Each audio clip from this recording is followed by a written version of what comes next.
A lição 2, a gente já vai para o edito de Ciro e os dias de Zorobabel.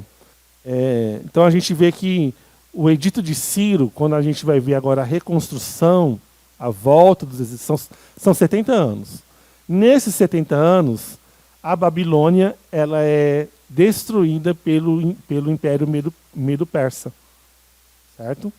Que aí quem vai ser agora o rei é Ciro, o rei da Pérsia.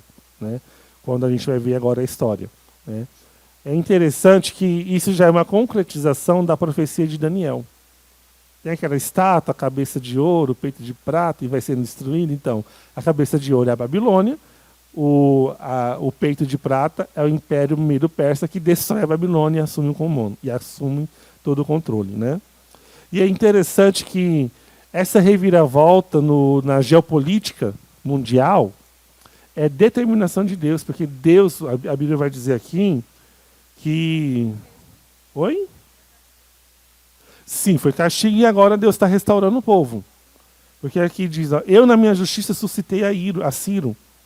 Então, Ciro se tornar rei, o Império Medo-Persa conquistar a Babilônia, foi por determinação de Deus, porque agora Deus, depois de 70 anos de Deus ter colocado juízo sobre Judá, agora Deus vai restaurar. Agora Deus vai trazer a restauração.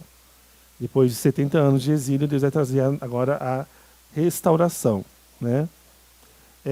Então, na Bíblia, a gente vai ver Ciro como um servo de Yahvé. É interessante, eu acho isso muito, né, na história do mundo, que a gente tem Nabucodonosor, antes de Ciro, né? E também a gente vê ele como um rei que era servo de Deus. Não servo de Deus no sentido de que ele era temente a Deus, mas de que ele fazia o que Deus queria que ele fizesse mesmo. Né? Então, às vezes, a gente olha para a política mundial, internacional, e acha, nossa, a Rússia, o Biden, Macron. Gente, tudo está no controle de Deus. Tem nada fora do plano e do propósito de Deus. Nada. Né? Às vezes a gente olha assim, mas Deus sabe o que está acontecendo. Sim, exatamente. Né? Então, assim, quando a gente olha para esse período de exílio e restauração de Israel, a gente vê o controle de Deus. Né? Porque Deus executa os seus juízos. Olha só o que diz o texto, Isaías 45:13. Eu, na minha justiça, suscitei a Ciro, e todos os seus caminhos endireitarei. Ele edificará a minha cidade e libertará os meus exilados, não por preço, nem por presentes, diz o Senhor dos Exércitos. Gente, Isaías já tinha morrido, tinha mais de século, quando ele prediz isso aqui. Isaías, se você ver aqui, olha aqui onde está Isaías. Isaías viveu na época do rei Jotão Acás, quando o pessoal foi levado, quando os assírios levou Israel cativo. Então, séculos depois que foi acontecer o da Babilônia, depois veio o Império Medo-Persa. E ele diz, eu na minha justiça suscitei a Ciro. Tipo, eu já sei o que vai acontecer lá no futuro, eu já sei o que eu vou fazer. O reino de Israel foi levado cativo pelos assírios. Vai estar na aula agora, que eu vou estar postando, vai estar isso na aula, né? É de lá que surgem os samaritanos, né? A gente vai ver aqui também agora, porque eles também vão ser inimigos do povo. O reino de Judá foi levado pelos babilônios. E o reino de Israel pelos assírios. Né? Embora a gente veja que a Bíblia fala isso, o que motivou, humanamente falando, Ciro de... Porque assim, quando Ciro assume o reinado, o que ele faz? Ele tinha vários povos exilados lá na Babilônia, certo? Vários povos. Eu falei assim, gente, o que eu vou fazer com esse povo todo aqui? Vou fazer o seguinte, vou liberar eles para volta. Quem quiser voltar para sua terra, né? É o primeiro de volta para a minha terra do mundo.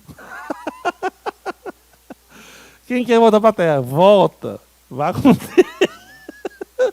Né? Porque assim ele conquistaria, ele continuaria dominando esses povos, mas os povos iam ser gratos a ele. Então ele não ia mais governar através da força ou através da violência, mas através da gratidão. Se vocês estão aqui exilados há tanto tempo, não pode voltar, só me pagam lá meu imposto e continuo vivendo de vocês na terra de vocês. E assim foi. Foi por isso, então, agora que o povo de Israel foi liberado para voltar para Jerusalém para reconstruir. Né? O rei Ciro, que é o meio persa, né? Ele é persa, na verdade, né? Então a gente vê aqui o edito de Ciro, quando ele fala diretamente ao povo de Jerusalém, diz assim: vocês voltem. O objetivo era reconstruir o templo. Porque naquela ideia, as pessoas tinham uma ideia de que os deuses eram territoriais. Existe o deus de Araputanga, existe o deus lá de... qual cidade vocês vieram mesmo? Sim. Anastácio. Tem aí o deus lá do Acre, tem o deus lá do Rio de Janeiro. Então, qualquer dia vocês voltam, reconstrói o templo do Deus de vocês e orem por mim, né? Façam esse sacrifício ao Deus de vocês por mim, porque, tipo assim, na ideia deles, não tinha como adorar Deus ali na Babilônia, porque Deus era um Deus de Jerusalém. Então, tinha vários povos, então se cada um volta para sua terra, adore os seus deuses e orem, né, e faça sacrifício por mim aí, porque só, na ideia deles só era válida a adoração se fosse naquele local.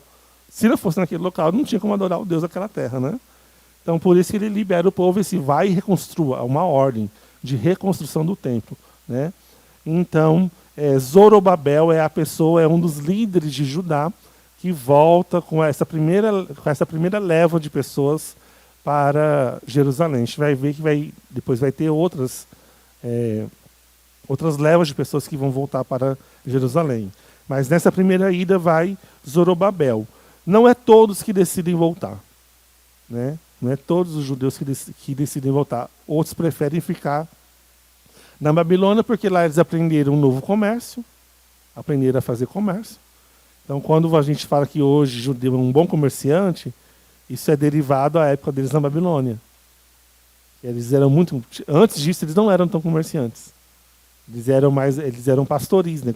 Cuidavam de rebanhos e uma agricultura mais ou menos. Então, eles vão aprender a fazer comércio na Babilônia. Também vão aprender uma nova língua, que é o aramaico, que antes não era. Antes eles falavam o hebraico. Agora eles estão falando o aramaico, que é a língua dos persas, né? E também eles adotaram um novo tipo de liturgia de adoração. Antes, a adoração do povo judeu era voltado à centralidade do templo, ao sacrifício. A principal adoração para eles era o sacrifício. Então, eles iam para o templo para fazer sacrifício. Isso era o carro-chefe da adoração do judeu. Agora na Babilônia, eles não têm mais templo e não têm como fazer sacrifício. Então, eles criam uma nova liturgia. Agora, o foco da religião deles, o foco da adoração deles, não é mais fazer sacrifícios, mas é cumprir a lei mosaica, né? E é lá que surgem as sinagogas. Eles não têm um templo agora, eles criam sinagogas, onde é o lugar onde é ensinada a lei, e as pessoas ali são influenciadas, ensinadas a guardarem letra por letra do que diz a lei de Moisés, né?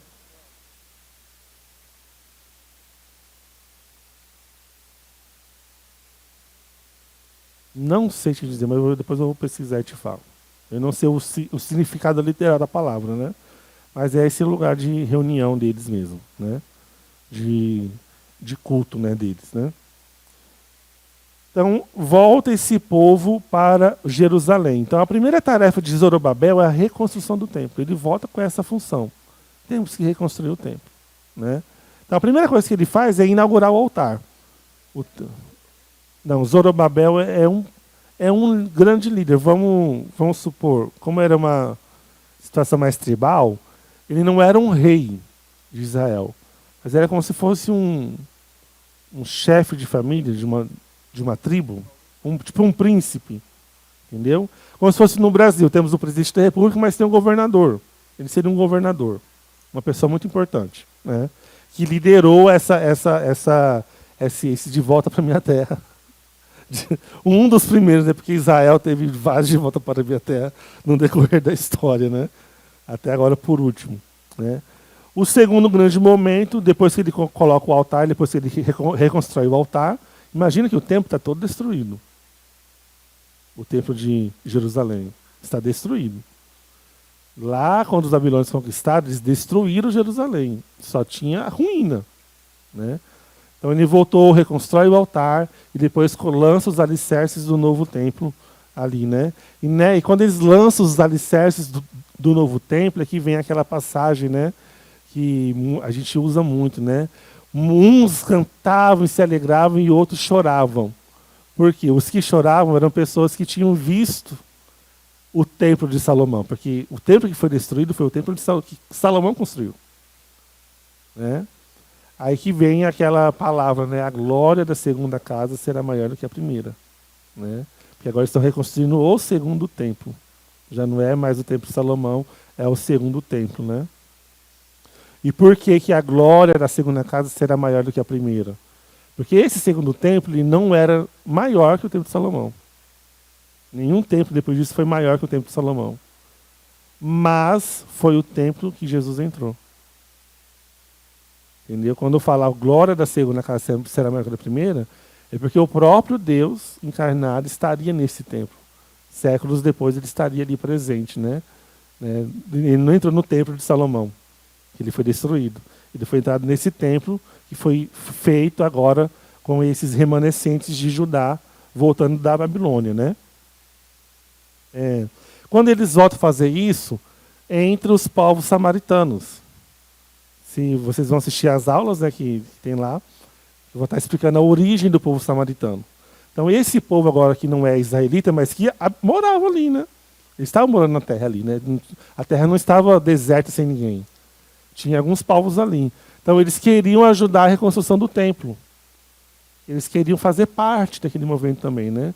Só que agora a gente tem um povo de Israel, o povo de Judá, muito diferente daquele que foi levado cativo. O povo de Judá que foi levado cativo era um povo que se corrompiam facilmente, no sentido de adorar outros deuses, de não sacrificar a Deus, de pegar um Baal da vida, um Azerá da vida, um Maloque da vida e adorar. Agora não, eles estão muito fiéis à lei. Então, isso, né? A lei mosaica. Então esse povo que está voltando para reconstruir, eles estão atentos a isso. Então esse povo quer se misturar com eles. Fala assim, não, a gente não vai se misturar com vocês, a gente não quer vocês aqui. Porque a lei de Deus diz que a gente não pode se misturar com outro povo. Então nós não queremos você. O que acontece? Esses povos que querem se juntar com Israel, com Judá, né, com esses remanescentes, se tornam inimigos deles.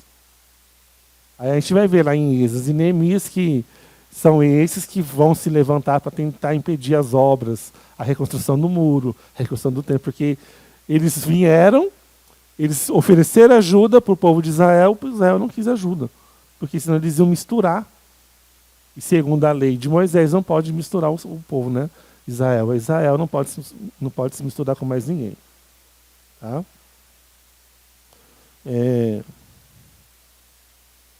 Não foi a espada que libertou os judeus. Isso é muito interessante, porque a libertação, quando a gente vê a libertação do povo através de Moisés, morre egípcios, né?